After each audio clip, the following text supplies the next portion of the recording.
সে আল্লাহ পাকের জমিন আল্লাহর খলিফা হওয়ার চেষ্টা করত, আল্লাহর জমিনে আল্লাহর খলিফা হওয়ার চেষ্টা করতো, কারণ এই উদ্দেশ্যে আমাদেরকে সৃষ্টি করা হয়েছে। স্মরণ করেন, সূরা বাকারার শুরুর দিকে পড়েছেন রমজান মাসে, ওয়াইয ক্বালা রাব্বুকা লিল মালায়েকা ইন্নী জাইলুন ফিল আরদি খলিফা। স্মরণ করুন হে নবী সেই সময়ের কথা যখন আমি আল্লাহ ফেরেশতাদেরকে বলেছিলাম যে আমি দুনিয়াতে আমার খলিফা পাঠাতে চাই। ফেরেশতারা কি বলেছিলেন? আতাজআলু ফিহা মান ইউফসিদু ফিহা ওয়া ইয়াসফিকুদ দিমা। আপনি কি এমন কাউকে দুনিয়া পাঠাতে চাচ্ছেন, এমন কাউকে পৃথিবীতে পাঠাতে চাচ্ছেন যে পৃথিবীতে গিয়ে ফিতনা ফাসাদ সৃষ্টি করবে, রক্তপাত ঘটাবে? অথচ আমরাই তো আপনার তাসবিহ পাঠ করছি। আল্লাহ পাক বললেন ইন্নী আ'লামু মা লা তা'লামুন, আমি যা জানি তোমরা তা জানো না। এখানে সৃষ্টির উদ্দেশ্য পাচ্ছি, আমাদেরকে কেন সৃষ্টি করা হয়েছে? কে আল্লাহর খলিফা? আমাদেরকে সৃষ্টি করা হয়েছে আল্লাহর খলিফা হিসেবে। প্রত্যেক নবী আল্লাহর খলিফা ছিলেন, প্রত্যেক রাসূল আল্লাহর খলিফা ছিলেন, প্রত্যেক ইমাম আল্লাহর খলিফা ছিলেন, এমনকি আমরাও আল্লাহ পাকের খলিফা। তো খলিফার অনেক দায়িত্ব, তার মধ্যে একটা অন্যতম দায়িত্ব হচ্ছে সে দুনিয়াতে তার রবের বিধান মোতাবেক চলবে, তার পরিবার চালাবে, তার সমাজ চালাবে, তার সামর্থ্য থাকলে রাষ্ট্র চালাবে, বিশ্ব চালাবে। এটা একটা খলিফার কাজ। এই দায়িত্ব কি আদম আলাইহিস সালাম পালন করেন নাই? বেশক করেছেন। নূহ আলাইহিস সালাম পালন করেন নাই? বেশক। নবী মূসা, ঈসা, নবী ইউসুফ, সুলাইমান, দাউদ, এমনকি মুহাম্মদুর রাসূলুল্লাহ সাল্লাল্লাহু আলাইহি ওয়াসাল্লাম কি এই দায়িত্বই পালন করেন নাই? আজকে উম্মতে মুহাম্মাদের মধ্যে এই চেতনাই নাই। তো আমরা শুকরিয়া আদায় করি, আল্লাহ পাক আমাদেরকে যেন শুকরিয়া আদায় করার তৌফিক দান করেন, কৃতজ্ঞ বান্দা হওয়ার মতো হওয়ার তৌফিক দান করেন। আল্লাহ পাক কিন্তু বলেছেন, এই শেষের দিকে আছে, শেষের 10 পারার মধ্যেই, যে আমার ওয়া কলিলুম মিন ইবাদিয়াশ শাকুর, আমার শুকরগুজার বান্দা যারা, এদের সংখ্যা আসলে কম, নিতান্তই কম। আমরা একটা ঘটনা দিকে ফোকাস করি, তাহলে আমরা বুঝতে পারবো যে আমাদের প্রতি আল্লাহ পাকের এটা কত বড় কৃতজ্ঞতা। বেশি ওয়াজ করতে হবে না, কথা কম, আর বেশি ওয়াজ করলে মানুষ মনে রাখতে পারে। আল্লাহ নবী সাল্লাল্লাহু আলাইহি ওয়াসাল্লামকে সবচেয়ে বেশি সাহায্য সহযোগিতা করেছেন যিনি, তার মধ্যে অন্যতম একজন হচ্ছেন চাচা আবু তালেব। কি নাম?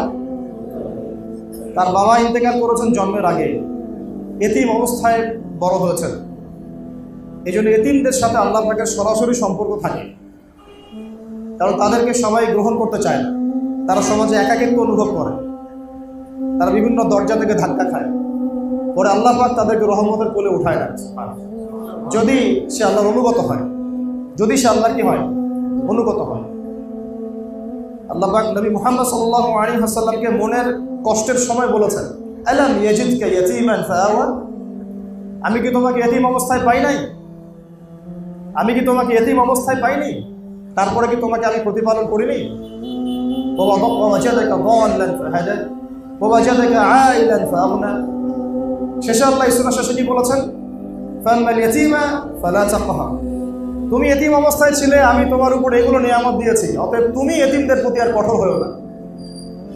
তুমি এতিমদের প্রতি কি হয় না, কঠোর হয়ো না। কেউ যদি হাত পাতে চায়, হাতটাকে খালি ফিরায় দিও না। আল্লাহ নবী কারো হাত খালি ফিরায় দিয়েছেন কখনো? কোনোদিনও না। যেদিন ঘরে একটু খাবার ছিল না, স্ত্রীদের সমস্ত ঘর খুঁজে খুঁজে একটা খেজুরের টুকরা পাওয়া গেল না, তখন তিনি বলেছিলেন যে আমার একজন মেহমান আছে, কে তার মেহমানদারি করবে না? আমাদের নবী সাল্লাল্লাহু আলাইহি ওয়াসাল্লামের 7 জন 8 জন 9 জন স্ত্রীর ঘর খুঁজে একটা খেজুর পাওয়া গেল না। এরকম স্ত্রী আপনাদের ঘরে আছে? এই যুগে সম্ভব? সারা দুনিয়া দিয়ে দিলেও বলবে কিছুই দাও নাই, ইল্লা মাশাআল্লাহ, ইল্লা মাশাআল্লাহ, ইল্লা মাশাআল্লাহ। আমাদের নবীজিদের ঘর দেখেন কি অবস্থা। এই যুগে সম্ভব? আমাদের মেয়েদেরকে বেশি বেশি ওয়াজ করতে হবে, মেয়েদের মতো দাওয়াতি কাজ বাড়াতে হবে, মেয়েদেরকে দিয়ে মেয়েদের মতো দাওয়াতি কাজ করতে হবে। এদের আকীদা, এদের আমল, এদের স্বভাব, এদের আখলাক দিন দিন এত খারাপ হয়ে গেছে, প্রত্যেকটা ঘরের সাক্ষী, এক একটা ঘরের সাক্ষী। বেশি বলতে চাচ্ছি না, তবে আল্লাহ পাকের রহমতে অনেক দিনই বোন আছেন যারা দিনের পথে ফিরে আসছেন। ভিতর থেকে দিন প্রতিষ্ঠা করা নিজের মধ্যে আর দ্বীনের বাহ্যিক লেবাস পোশাক এক জিনিস না। নবী এই ইতিম নবী সাল্লাল্লাহু আলাইহি ওয়াসাল্লামের মা ইন্তেকাল করেছেন 6 বছর বয়স, ইতিমের উপরে ইতিম। তারপরে দাদা আব্দুল মুত্তালিব তাকে লালন পালন করা শুরু করলেন, তাকে পাশে বসাতেন, বলতেন আমার এই বংশধর একদিন অনেক বড় নেতা হবে, আত্মবিশ্বাস দিতেন। তার নাম রেখেছেন মুহাম্মদ, মানে অত্যন্ত প্রশংসিত। তখন আরবের মধ্যে এই নাম কারোই ছিল না। এরপরে তার ইন্তেকাল হলো যখন নবী সাল্লাল্লাহু আলাইহি ওয়াসাল্লামের বয়স 8 বছর। এই 8 বছর বয়সের পর থেকে বলা যায় 50 বছর পর্যন্ত নবী সাল্লাল্লাহু আলাইহি ওয়াসাল্লাম চাচা আবু তালেবের তত্ত্বাবধানে ছিলেন। চাচা আবু তালেব জানতেন শিশু এতিম মুহাম্মদ সে যেন কোনো কষ্ট না পায়, এবং তিনি খুব লাজুক ছিলেন সাল্লাল্লাহু আলাইহি ওয়াসাল্লাম। চাইতেন না যেটা খাবার সামনে আসতো খেয়ে নিতেন। পারিবারিক বিষয়গুলো বুঝতে পারছেন? তখন তার চাচি, তার নাম ছিল ফাতিমা, আবু তালেবের স্ত্রীর নাম কি? ফাতিমা। ওই নামে তিনি তার মেয়ের নাম রেখেছেন ফাতিমা রাদিয়াল্লাহু আনহা। তার চাচি এবং চাচা আলাদা করে খাবার তুলে রাখতেন। ব্যাপারটা বুঝতে পারছেন? স্পেশাল কিছু খাবার রান্না করলে আলাদা করে তুলে রাখতেন, যাতে এতিম মুহাম্মদ সে কষ্ট না পায়। তাকে আলাদা করে খাওয়াতেন, আলাদা করে আদর করতেন, আলাদা মহব্বত করতেন। আমার নানি আমার সাথে এই কাজটা করেছে ছোটবেলায়, আমি বলতেছি আলাদা করে তুলে রাখেন। তো শুধু তাই না, এটা তো একটা ছোট্ট উদাহরণ দিলাম। এরপর তিনি তাকে ব্যবসা শিখিয়েছেন, ব্যবসার সফরে নিয়ে গিয়েছেন, নিজে বিয়ে দিয়েছেন। তারপরে চাচার উত্তরাধিকার তিনি পেয়েছেন। তারপরে নবী হলেন যখন, মানুষ চতুর্দিক থেকে তাকে গালিমন্দ করছে, অত্যাচার করছে, কেউ গায়ে হাত তুলছে, নাড়ি ভুড়ি চাপিয়ে দিচ্ছে, কেউ অর্থনৈতিক বয়কট করছে, কেউ সামাজিকভাবে বয়কট করছে। এমন কোনো নির্যাতনের সুরত নাই যেটা আল্লাহ নবী সাল্লাল্লাহু আলাইহি ওয়াসাল্লামকে মানে ফেস করতে হয় না, এমন কোনো সুরতই নাই। শারীরিক, মানসিক, আত্মিক, অর্থনৈতিক, সামাজিক, রাজনৈতিক সব ধরনের নির্যাতন তাকে সহ্য করতে হয়েছে। এই সময় একজন ব্যক্তি পাহাড়ের মতো তার সামনে দাঁড়িয়ে আছেন তাকে প্রোটেক্ট করার জন্য, তার নাম চাচা আবু তালেব। কি নাম? আমরা এটা করতে পেরেছি? আমি আপনাদেরকে আমাদের নবীর প্রতি মুহাব্বতের নিদর্শন দেখাচ্ছি। একটা দেখেন আমরা কি পরিমাণে মহব্বত করি। আমরা নবীর সুন্নত নিয়ে মাশাআল্লাহ খুব সোচ্চার। দাড়ির সুন্নত, নামাজের সুন্নত, আমিন জোরে আসতে, হাত উঠাবো উঠাবো না, ইত্যাদি ইত্যাদি। আমরা নামাজে তার সুন্নতের জন্য সোচ্চার। ওই নামাজের ওযুটা যে বদনা দিয়ে করে আসছি, ওই বদনাটা একটা কাদিয়ানীদের কোম্পানি। এই হলো আমাদের নবী প্রেমের নমুনা।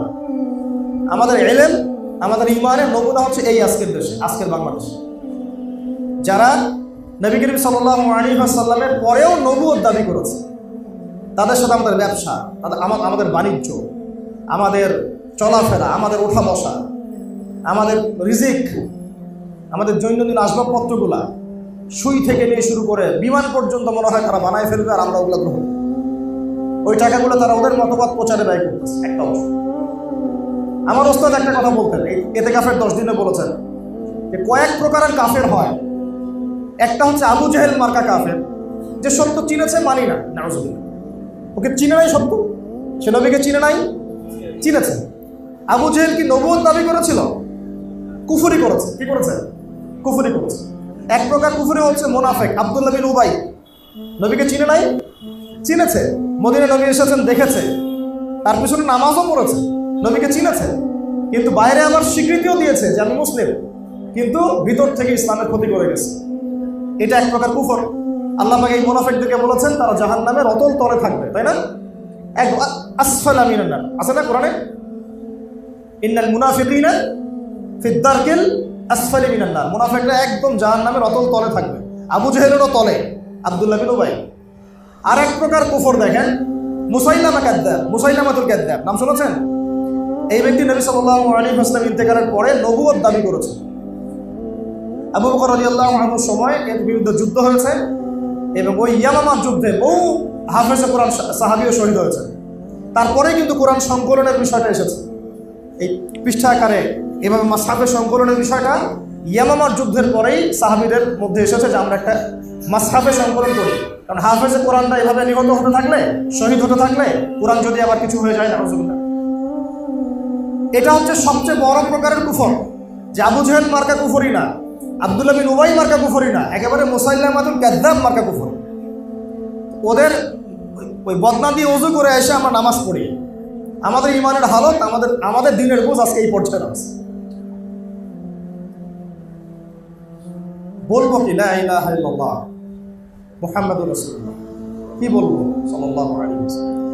তো চাচা আবু তালেব এইভাবে তাকে রক্ষা করার পরেও শেষমেশ কি হয়েছে শুনেন। চাচা আবু তালেব মৃত্যু সজ্জায় নবী সাল্লাল্লাহু আলাইহি ওয়াসাল্লাম বারবার তাগাদা দিচ্ছেন, চাচা খালি একটা বার বলেন যে আশহাদু আল্লা ইলাহা ইল্লাল্লাহ ওয়া আশহাদু আন্না মুহাম্মাদান আবদুহু ওয়া রাসূলুহু। আপনার জন্য আমি মুহাম্মদ, আমি আল্লাহর নবী, আল্লাহর কাছে কান্নাকাটি করে হোক, সেজদায় করে হোক, যেভাবে হোক আপনাকে ইনশাআল্লাহ আমি জান্নাত দেব। খালি একটা বার কি করেন, একটা বার বলেন। চারপাশে আবু জেহেল, আবু লাহাব, উতবা, সাইবা সবাই, তুমি কি আব্দুল মুত্তালিবের দিন ছেড়ে দিবা? এতদিন আব্দুল মুত্তালিবের দিনের উপর আছো, আজকে ছেড়ে দিবা? শেষমেশ চাচা আবু তালেব আব্দুল মুত্তালিব তার দিনের উপরেই ইন্তেকাল করলেন। নবী করিম সাল্লাল্লাহু আলাইহি ওয়াসাল্লামকে সাহাবীরা জিজ্ঞাসা করলেন, এত সাপোর্ট আপনাকে করেছেন চাচা আবু তালেব, এত সহযোগিতা আমাদের কল্পনার বাইরে, আমাদের চিন্তারই বাইরে। যারা সিরাত পড়ে নাই, সিরাতুন নবী সাল্লাল্লাহু আলাইহি ওয়াসাল্লাম জীবনে একদিনও পড়ে নাই, তারা বুঝতে পারবে না। যারা বাসায় একটাবার অন্তত সিরাতের কিতাব পড়েছেন, রাহিবুল মাখতুম হোক, রাহমাতুল লিল আলামিন হোক, যে কোনো সিরাতের কিতাব, তারা বুঝবেন আবু তালেবের কি ভূমিকা ছিল।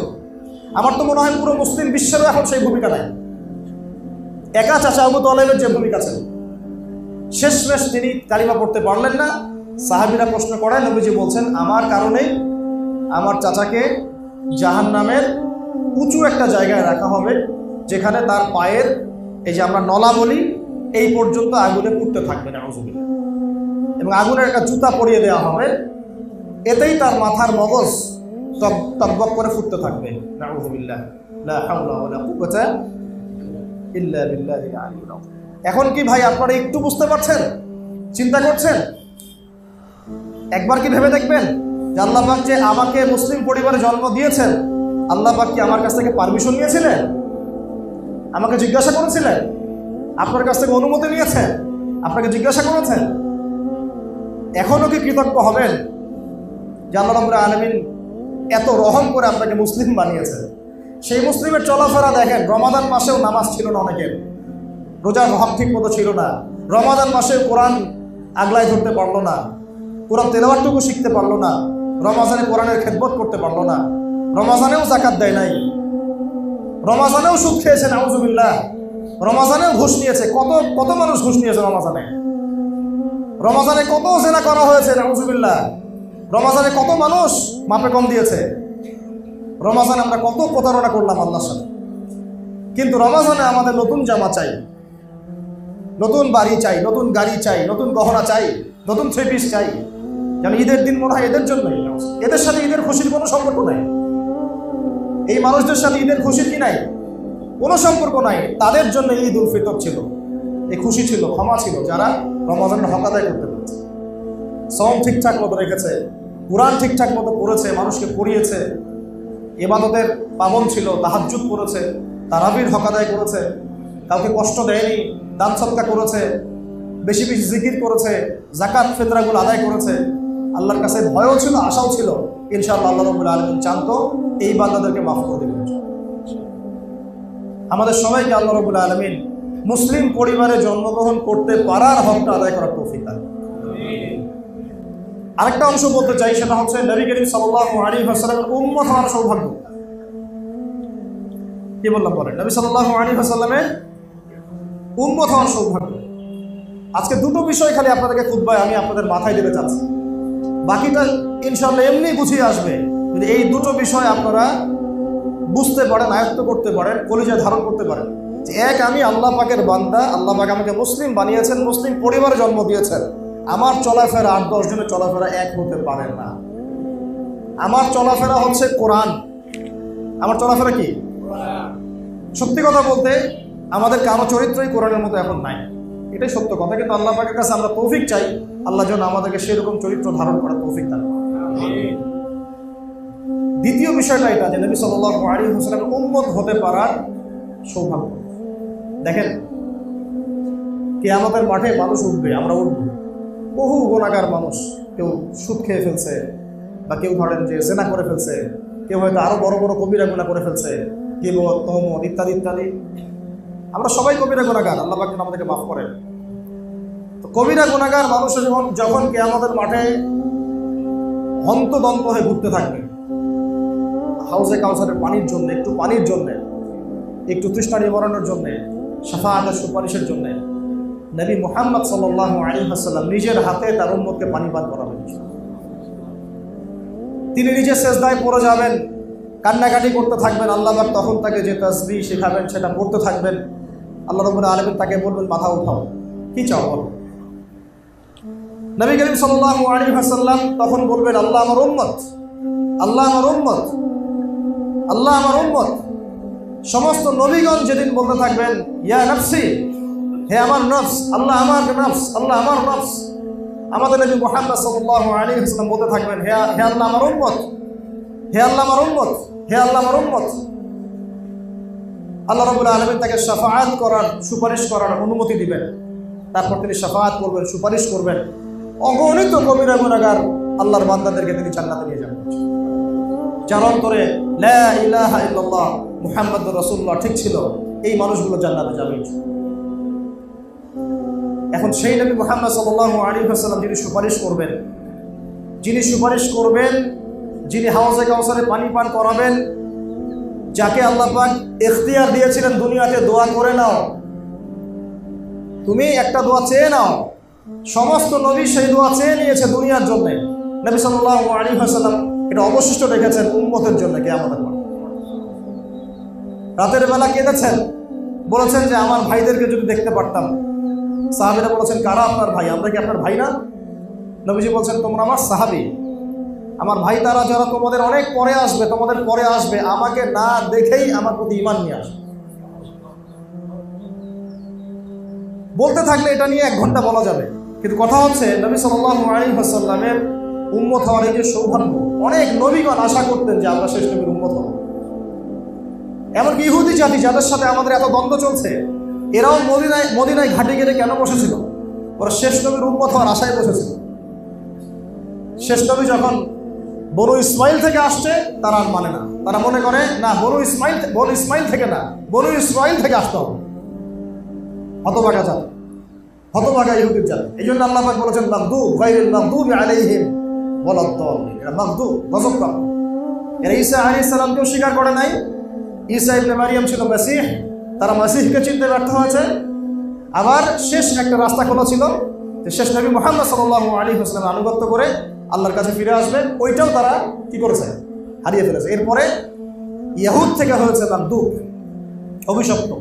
এরাই হবে দাজ্জালের অনুসারী, এবং এরাই দাজ্জালের সাথে দেখবেন এই বিশ্বের মধ্যে একেবারে ত্রাস সৃষ্টি করে ফেলবে, যেটা অলরেডি তারা করা শুরু করছে। ওইদিকে যাচ্ছি না, আলোচনার টপিক অন্যদিকে চলে যাবে। নবী সাল্লাল্লাহু আলাইহি ওয়াসাল্লামের উম্মত হতে পারাটার জন্য অনেক নবীগণ আক্ষেপ করতেন, আশা করতেন। নবীগণ কি করতেন? আশা করতেন। এখন আপনাকে আমি জিজ্ঞাসা করতেছি, আমি জিজ্ঞাসা করতেছি, আল্লাহ পাক কি আমাকে জিজ্ঞাসা করেছিলেন যে তোমাকে কোন নবীর উম্মত বানাবো? বলেন। এবং উম্মতে মুহাম্মাদির মধ্যে অন্তর্ভুক্ত করব, তোমাকে উম্মতে মুহাম্মাদির মধ্যে খ্রিস্টান বানাবো, না ইহুদি বানাবো, না মুশরিক বানাবো, না কাদিয়ানি বানাবো, না শিয়া বানাবো, না কি বানাবো? আল্লাহ পাক কি আমাকে জিজ্ঞাসা করেছিলেন? এরাও কিন্তু উম্মতে মুহাম্মাদির মধ্যে, ইহুদি এবং নাসারা এবং মুশরিক মাজুস, এরাও কিন্তু উম্মতে মুহাম্মাদের মধ্যেই, কিন্তু এরা উম্মতে ইজাবা না, এরা উম্মতে দাওয়া, এদের প্রতি দাওয়াত দেওয়া হয়েছে। এরা ইতাআত করে কবুল করে নাই। এরা কি করে নাই? 2 ভাগে ভাগ করা যায়, উম্মতে মুহাম্মাদিকে 2 ভাগে ভাগ করা যায়। একটা হচ্ছে আনুগত্য যারা করেছে, ইসলাম কবুল করেছে, এরা মুসলিম। আর এই পুরো মানব জাতি যারা আছে, পুরো বিশ্বে মানুষ এবং জিন, সবার প্রতি কি মুহাম্মদ সাল্লাল্লাহু আলাইহি ওয়াসাল্লাম নবী নন? সবার নবীকে? একজন বুদ্ধিস্ট, তার নবীকে শেষ নবী এখন? বলেন। যে একজন খ্রিস্টান, তার নবীকে? একজন ইহুদি, তার নবীকে এখন? ওরা মানে না, কি করে না? মানে না। কাফাতাল লিন্নাস বাশীরা ওয়া নাযীরা, পুরো মানব জাতির জন্য তিনি নবী। এই যে কোরআন, এটা কি আমাদের কিতাব শুধু? বলেন, পুরো মানব জাতির হেদায়েতের জন্য এই কিতাব। এখন কেউ মানে, কেউ মানে না। কেউ মানে মেনে মুসলিম হয়, কেউ মুখে মানে মনে মনে মানে না, সে মুনাফিক হয়। কেউ মানে, সে পরিপূর্ণ মানে, সে কি হয়? মুসলিম হয়। কেউ মুখে মানে মনে মনে মানে না, সে কি হয়? মুনাফিক হয়। আর কেউ একেবারে অস্বীকার করে, সে কি হয়? কাফের হয়। আবার কেউ মুখে মানে মনেও মানে কিন্তু কাজ করতে গিয়ে কবিরা গুনাহ করতে থাকে, তখন সে ফাসিক হয়ে যায় বা জালেম হয়ে যায়। বুঝতে পারলাম কি? বুঝতে পারি না? তো এখন আমাদের নবী সাল্লাল্লাহু আলাইহি ওয়াসাল্লাম উম্মত হতে পারাটা কি সৌভাগ্যবান ব্যাপার মনে হয় কি না? সৌভাগ্যের বিষয় মনে হয় কি না? এখন আমি যদি প্রশ্ন করি, তাহলে এখনও আপনার চেহারায় দাড়ি কেন নাই? আপনি উম্মতে মুহাম্মাদীর অন্তর্ভুক্ত একজন মানুষ। আপনি আব্রাহাম লিঙ্কনের অনুসারী না, আপনি কার্ল মার্ক্সের উম্মত না, আপনি লেনিনের উম্মত না, স্টেলিনের উম্মত না, আরো অনেকের নামই তো আছে, আপনারা তো জানেন এগুলো। আপনি কার উম্মত? উম্মত মানে কি? নবী সাল্লাল্লাহু আলাইহি ওয়াসাল্লাম কি আসলে? উনি কে? উনি ইমাম। উনি কি? ইমাম। আমরা আনুগত্য করব। উনি নেতা। নেতা গাইড দিবেন, আমরা সেভাবে চলবো। উনি আধ্যাত্মিক রাহবার, তিনি যেদিকে নিয়ে যাবেন আমরা সেদিকে যাব। উনি সুপারিশ করবেন, আমরা তার আনুগত্য করব। উনি ডানে বলতে গেলে ডানে যাব, বামে বলতে গেলে বামে যাব। থুতু যদি উনি ফেলেন, সেটা গায়ে মেখে নিব। সাহাবীরা মাখেন নাই? ওযু করেছেন, পানি অবশিষ্ট ছিল, সেই অবশিষ্ট পানি খান নাই, গায়েটা মাখেন নাই? ঘামছেন, ঘাম মুছতেছেন এইভাবে, সাহাবীরা এটাকে সংগ্রহ করেন নাই? এই হচ্ছে ইমাম। এই যে নেতা, এই যে ইমাম, নেতা, নবী, অনুসারী বলতে কি বোঝায়? আমরা যে ইতাআত করব, আমরা যে তার সুন্নাত অনুসরণ করব, আসলে কিভাবে অনুসরণ করব? এইভাবে ঘাম মুছে ফেললে তুলে নিতে হবে, থুতু কফ ফেলেছেন উঠাই নিতে হবে, ওযু করে পানি রেখে দিয়েছেন, ওই পানি নিজে সংগ্রহ করার জন্য কারাকারি করতেন সাহাবীরা। দৃশ্যগুলো কি চিন্তা করতে পারেন? দৃশ্যগুলো একটু চিন্তা করেন। অনুসারী কাকে বলে? তাহলে এখন আমাদের ব্যক্তি জীবন থেকে আসি। আমার বডির মধ্যে নবীর পোশাক নাই কেন? ওই পোশাকে নামাজ হবে কি হবে না সেটা আলাদা মাসালা। আমার শরীরে নবীর মতো তাকওয়ার পোশাক নাই কেন? আমি তো তার উম্মত। এক, তারও আগে কথা হচ্ছে, আমি তারপরেও অন্য মানুষকে নবী হিসেবে কিভাবে মানতে পারি? আমি তারপরেও, আল্লাহ পাক যখন তাকে শেষ নবী করে পাঠিয়েছেন, তারপরেও আমি অন্য কাউকে নবী হিসেবে কেমনে মানতে পারি? কিভাবে যে মানতেছে তার সাথে আমার চলাফেরা থাকতে পারে? কিভাবে যে মানতেছে ওর সাথে আমার ওঠা বসা হতে পারে? ওর সাথে আমার রিজিকের ব্যবসার লেনদেন কিভাবে হতে পারে? আমি কেমন করে তার পূর্ণ ব্যবহার করতে পারি?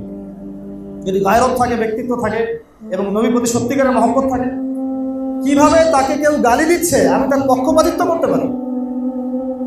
কিভাবে তাকে নিয়ে মানুষ ব্লগে লিখছে আমি তার পক্ষপাতিত্ব করতে পারি? কিভাবে আমি তার বিরুদ্ধচারীদের সঙ্গ দিতে পারি? তারপরে আসবে এই কথাগুলো। আমার শরীরটা কেন এখন তার মতো হলো না? আমার বয়স 20, 25, 30, 40, 50 হয়ে গেল, এখন পর্যন্ত আমার বুঝ আসলো না যে আমি কারোর মত, কাকে ফলো করতে হবে? তাহলে কেন দাড়ি নাই? কেন আমাদের মাথায় সবার টুপি নাই, পাগড়ি নাই? কেন আমাদের জুব্বাগুলো ঠিক হচ্ছে না, পোশাক ঠিক হচ্ছে না? টাকনুর নিচে কিভাবে কাপড় পরতে পারি? টাকনুর নিচে পড়লেই জাহান্নামে যেতে হবে। সত্যি কথা বলছি এটা, যে কেউ যদি দাড়ি এক মুষ্টি রেখে এভাবে ছেটে ফেলে, অনেক সাহাবীর আমল আছে এর উপরে, জায়েজ, ঠিক আছে। আবার ধরেন কোন একজন ব্যক্তি দাড়ি হালকা হালকা রেখেছে, পুরোপুরি ছেড়ে দেয় নাই, এর কারণে সে জাহান্নামে যাবে সরাসরি, এমন কোনো কথা নাই। আমি কিন্তু কাটতে উৎসাহিত করলাম না, কথা উল্টা দিকে নেবেন না। বাঙালিদেরকে ওয়াজ করা মুশকিল বিষয়। কথা বলবেন একটা নিবে, আমি কিন্তু দাড়ি আপনাকে কাটতে বলি না, বলেছি মনে করেন কেউ আমাদের মতো ছেড়ে দেয় নাই, হ্যাঁ, এই ভাইদের মতো রেখেছে, কথার কথা এক্সাম্পল দিচ্ছি, এর কারণে সে সরাসরি জাহান্নামে যাবে বা আগুনে জ্বলবে এমনটা হাদিসে পাওয়া যায় নাই। যদি পান আমাকে জানায়। কিন্তু টাকনুর নিচে কাপড় পরলে ওই অংশটুকু জাহান্নামে যাবে, এটা হাদিস আসছে। কথা বুঝতে পারলাম? তাহলে আমাদের পোশাক থেকে শুরু করতে হবে, আমার আকীদা থেকে শুরু করতে হবে। এখন আমার ঘুম, আমার খাওয়া, ঘুম কয়জনের নবীর মতো আছে বলেন? আমরা রাতকে দিন বানাইছি, দিনকে রাত বানাইছি। খাওয়া দাওয়া কয়জনের নবীর মতো আছে বলেন? খাবার সামনে আসলে 7 পেট করে খাই আমরা। নবীজি বলছেন 1 পেট খাও, পেটের 1 ভাগ খাও, 1 ভাগ পানি পান করো, 1 ভাগ শ্বাস প্রশ্বাসের জন্য খালি রেখে দাও। এই যে রমজানের রোজা রেখেছি, অল্প খেয়ে আমরা থাকতে পারি নাই, কোনো সমস্যা, মরে গেছে, অসুস্থ হয়ে গেছে, বরং আরো সুস্থ হয়ে গেছে। রমজানের আগে কোলেস্টেরল ছিল দেখা গেল 300, রমজানের পরে দেখবেন কোলেস্টেরল হয়ে গেছে 150। এমন হয় নাই? ব্লাড প্রেশার ঠিক হয়ে গেছে, ডায়াবেটিস ঠিক হয়ে গেছে, তাই না? রমজান রোজা রেখে মানুষ সুস্থ হয়ে গেছে, আলহামদুলিল্লাহ। এর মধ্যে শেফা আছে। চীনের না জাপানের একজন বিজ্ঞানী গবেষণা করেছিলেন রমজানের কোষের উপরে, রোজা রাখার উপরে, ফাস্টিং থেরাপি, নোবেল পুরস্কার পাইছে। আর আল্লাহ পাক সেটা আমাদেরকে এমনি দিয়ে দিয়েছেন রমজানের মধ্যে দিয়ে। সুবহানাল্লাহ। এরপরে সপ্তাহে 2 দিন রোজা রাখার কথা আসছে হাদিসে, মাসে 3 দিন রোজা রাখার কথা আসছে। তো কথা হচ্ছে আমরা কেন খাওয়া দাওয়ার মধ্যে ঠিক হতে পারতেছি না? তারপরে আমাদের মুআমালাত, এই যে আমাদের পরিবারগুলোর দিকে তাকান, পরিবারের মধ্যে কি সত্যি সব সুন্নত আছে? আমরা এখন পরিবারগুলোকে বলি ওই দিনগুলো কতই ভালো ছিল, যে আমরা সবাই একটা থালে সবাই একসাথে বসে খাইতাম। এখন এত ব্যস্ততা, এখানে সফর, আমরা একসাথে থালে খেতেও পারি। কিন্তু সুন্নত একসাথে ভাইরা মিলে, পরিবারের সবাই মিলে বসে খাওয়া, হৃদ্যতা বাড়ে, মহব্বত বাড়ে, খাবার ভাগাভাগি করে খাওয়া। পারিবারিক বন্ধন একটা নিয়ামত। এই বন্ধন আল্লাহ যাদেরকে দিয়েছেন তারা সৌভাগ্যবান, তারা খুশনসিব। অনেক নবীদের ভাগ্যেও পরিবারের কষ্ট ছিল, অনেক নবীদের ভাগ্যেও। নূহ আলাইহিস সালাম একদম দুর্দান্ত নবী, উলুল আজম নবীদের মধ্যে একজন। 5 জন নবীকে উলুল আজম নবী বলা হয়, তার মধ্যে তিনি একজন। তার স্ত্রী তার কথা শুনতো না, তার দাওয়াত কবুল করে নেয়, তাকে নিয়ে সংসার করেছেন তিনি। লূত আলাইহিস সালাম, কওমে লূত, ওই যে ট্রান্সজেন্ডার, এদের সমকামী বলা, যেগুলো রেইনবো ফ্ল্যাগ নিয়ে ঘুরে বেড়ায়, এদের কারণে বাংলাদেশে আল্লাহর গজব নেমে আসতে পারে। এদের কারণে বাংলাদেশে আল্লাহ মাফ করুক আমাদেরকে, আল্লাহ আমাকে হেফাজত করুক, তওবা করে ফিরে আসার তৌফিক দান করুক। আমাদের ভয় হয় এই মানুষগুলোর কারণে আল্লাহর গজব নামতে পারে। সমকামিতা, আল্লাহর সাথে প্রকাশ্য যুদ্ধ। সুদভিত্তিক ব্যাংকিং সিস্টেম, আল্লাহর সাথে প্রকাশ্য যুদ্ধ। কথাগুলো বলতে হবে কাউকে না কাউকেই, আপনাদেরকে জানতে হবে। মানেন না মানেন শুনতে হবে, পরে আপনার হিসাব আপনার, আমার হিসাব আমার। লাকুম দীনুকুম ওয়ালিয়া দীন, ঠিক আছে? কিন্তু বলতে হবে কাউকে না কাউকে। আমাদের সবাইকে বলা উচিত, আমাদের সবার কথা বলা উচিত, অন্ততপক্ষে কথাটুকু বলা উচিত। এটা হারাম, কবিরা গুনাহ, এত বড় গুনাহ যার কারণে আল্লাহ পাক কওমে লূতকে একদম পাথর নিক্ষেপ করে হত্যা করেছেন, মানে ধ্বংস করেছেন। একবারে জমিন থেকে আসমানে উঠাইছেন, উঠায় পাথর নিক্ষেপ করে সবগুলোকে থেতলা করে উল্টা দিকে দাফন করে দিয়েছে। জর্ডানের ডেড সি এর জাজল্যমান দৃষ্টান্ত হয়ে আছে এখন, ওই জায়গায় ঘটনা ঘটেছে। এই কওমের নাম সাদুম গোত্র ছিল। এই লূত আলাইহিস সালামের স্ত্রী তার অনুগত ছিল না। পারিবারিক বন্ধন অনেক বড় নিয়ামত। নবী সাল্লাল্লাহু আলাইহি ওয়াসাল্লাম অনেক চাচা তার অনুগত ছিল না। আবু জাহল কি তার চাচা না? আবু লাহাব তার চাচা না? কথা শুনে না। তো আমাদের পারিবারিক বন্ডিংগুলো ঠিক করার জন্য এগুলো একগুলো সুন্নতি পদক্ষেপ। একসাথে খাওয়া, একসাথে কথা বলা, মাশওয়ারা করা, হ্যাঁ, মতামত ব্যক্ত করা, বিনিময় করা, চেষ্টা চালিয়ে যাওয়া। কারণ আল্লাহ পাক বলেছেন লা ইউকাল্লিফুল্লাহু নাফসান ইল্লা উসআহা। আল্লাহ পাক সাধ্যের অতিরিক্ত কাউকে দায়িত্ব দেন না। আমরা চেষ্টা চালিয়ে যাবো আমাদের জায়গা থেকে। এরপরেও যদি কেউ না শোনে, তাহলে আম হাসিবতুম আন্না আসহাবাল কাহফি ওয়ার রাকিব কানু মিন আয়াতিনা আজাবা। আসহাবুল কাহফ হতে হবে। সূরা কাহফের এই ঘটনাটা পড়লে বুঝতে পারবেন, তারা সোশ্যালি, পারিবারিকভাবে, সামাজিকভাবে, রাষ্ট্রীয়ভাবে একঘর হয়ে পড়ছে। অল্প কয়েকটা যুবক, সবাই একদিকে চলে, 7 জন 9 জন উল্টা দিকে চলে, আল্লাহর দিকে চলে, তাওহীদের দিকে চলে। শেষে তারা বেচারা আর এই সমাজে থাকতে পারলো না, সেখান থেকে চলে গিয়ে গুহায় থাকা শুরু করলো, গুহার মধ্যে গিয়ে থাকা শুরু করলো, আলাদা হয়ে গেল। আর ওখানে ঘুম পাড়িয়ে দিলেন আল্লাহ পাক। 309 বছর পর ঘুম থেকে উঠাইছেন। ঘটনাটা পড়ে দেখেন, আসহাবুল কাহফের ঘটনার মধ্যে অনেক শিক্ষা আছে। তো এই পরিবার ঠিক করতে হলে সুন্নত লাগবে। এখন কতজনের পরিবারে দেখেন সুন্নত আছে, পর্দা আছে, মিসওয়াক কয়জনের বাসায় আছে? মিসওয়াক। ওয়াশরুমে যাওয়ার সুন্নত কতজনের ঠিক আছে? ওযু সুন্নত মোতাবেক কতজন করতে পারে? নামাজের সুন্নত কয়জনের ঠিক আছে? এগুলো জানতে হবে না? পড়তে হবে না? ফিকহের বইগুলো পড়তে হবে তো, কোন আমলের কী কী সুন্নত আছে, যাকাতের সুন্নত কি, ফরজগুলো কি কি, সলাতের ফরজ কি, সলাতের সুন্নত কি, মুস্তাহাব কি। আমি যে ব্যবসা করতে যাব, ব্যবসার কি সুন্নত আছে, এখানে কি ফরজ আছে, কি করতে পারবো কি করতে পারবো না, কিভাবে করলে নবী সুন্নত মোতাবেক হবে। এমনকি আমি সমাজের নেতা হয়েছি, কিভাবে সমাজটা চালালে পরে সুন্নত মোতাবেক হবে, মানুষের আমি দোয়া পাবো, আল্লাহ রহমত পাবো, জানতে হবে না? আল্লাহ পাক আমাকে রাষ্ট্র ক্ষমতা দিয়েছেন, কিভাবে চালালে জনগণ সুখে থাকবে, নবীর সুন্নত মোতাবেক হবে, আল্লাহ খুশি হবেন, নবীও খুশি হবেন, পরকালে আমি জান্নাতে যাব, জনগণও ভালো থাকবে। জানার দরকার নাই না? এগুলো শিখতে হবে আমাদেরকে পশ্চিমাদের থেকে, আব্রাহাম লিঙ্কন থেকে, লেনিন স্টালিন থেকে শিখতে হবে নাকি? আমাদের তো কোনো নেতা নাই না, নাউজুবিল্লাহ। আমাদেরকে আল্লাহ পাক কোনো নেতাদের নাই, কোনো নবীদের নাই।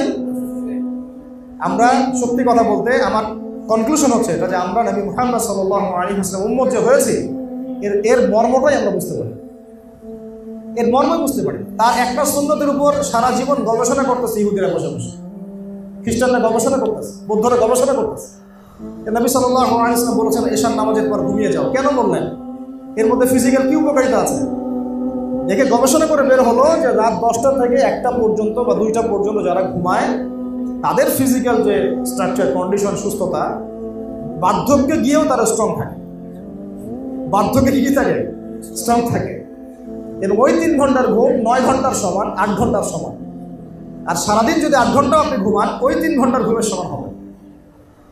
এটা হয়েছে না? এখন বুঝতে পারতেছে না? ফিজিক্যালি শারীরিক পরিশ্রম করতে বলেছেন তিনি। আমরা আয়েশি হয়ে গেছি, নিজের কাজ নিজে করতেন, নিজে জুতার ফিতা নিজে সেলাই করতেছিলেন একদিন বসে বসে। সুবহানাল্লাহ, সুবহানাল্লাহ। একদিন নিজে জুতার ফিতা ছিঁড়ে গেছে, ওটা নিজে সেলাই করতেছেন বাসায় বসে বসে। কে সেলাই করতেছে? জীবনে করেছি আমরা কখনো?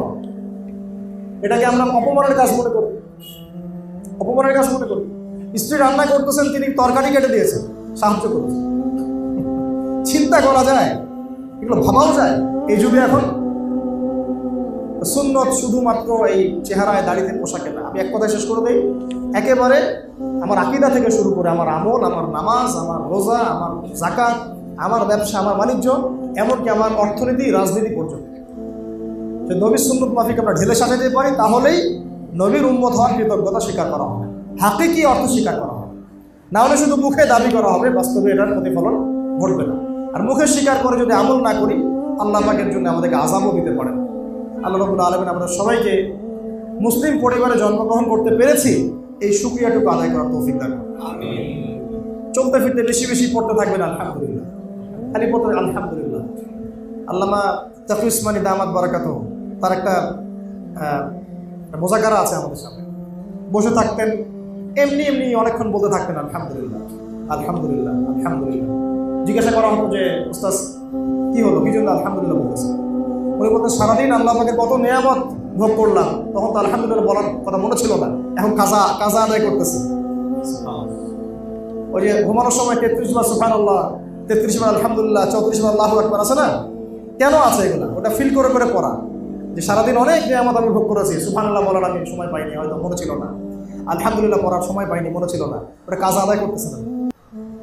ঠিক আছে? তো আল্লাহ পাক আমাদেরকে মুসলিম পরিবারে জন্মগ্রহণ করতে পারার এই কৃতজ্ঞতা আদায় করার তৌফিক দান করেন। আমিন। এবং একজন প্রকৃত মুসলমানের জন্য যা যা করণীয় এগুলো করার তৌফিক দান করেন। সহজ কথা, এক কথা, কোরআনে যা আছে মানবো, মানতে আমি বাধ্য। হাদিসে যা আছে মানবো, মানতে আমি বাধ্য।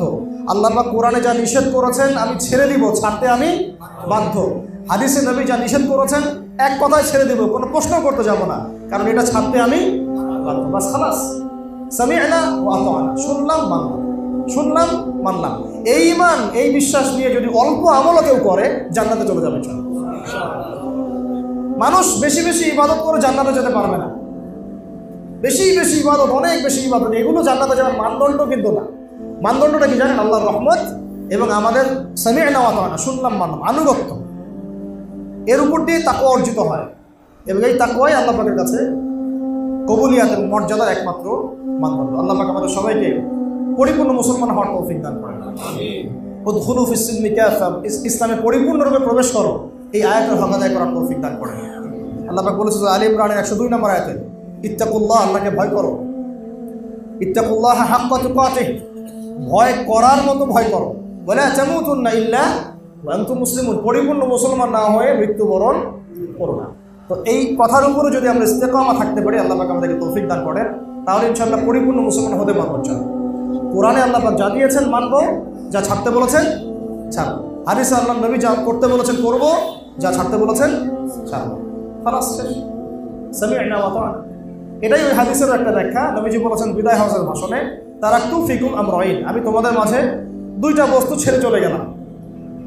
লান তাদিল্লু, কথাটার ওজন অনেক বেশি। লান তাদিল্লু, তোমরা কোনোদিনও পথভ্রষ্ট হবে না।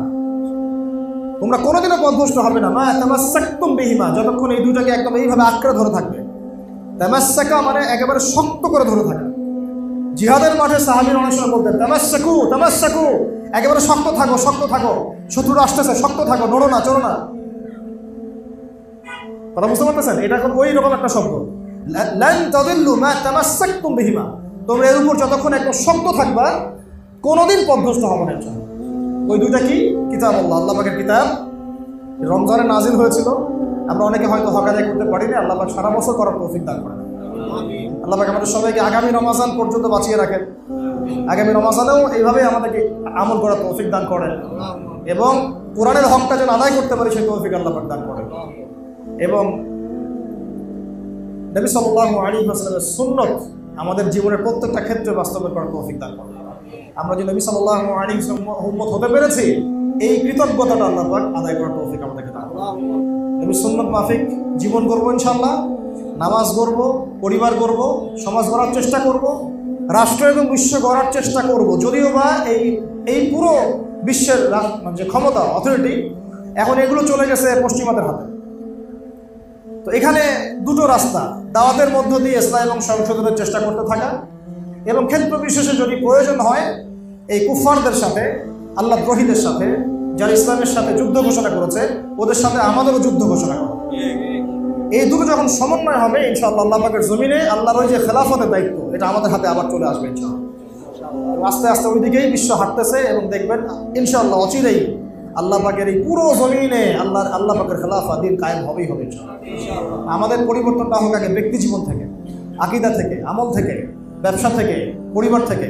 আল্লাহ চান তো আমাদেরকে বড় ক্ষমতা আল্লাহ পাক দিবেন ইনশাআল্লাহ। আল্লাহ রাব্বুল আলামিন আমরা সবাইকে আজকের এই সংক্ষিপ্ত নসিহতগুলো বোঝার তৌফিক দান করেন।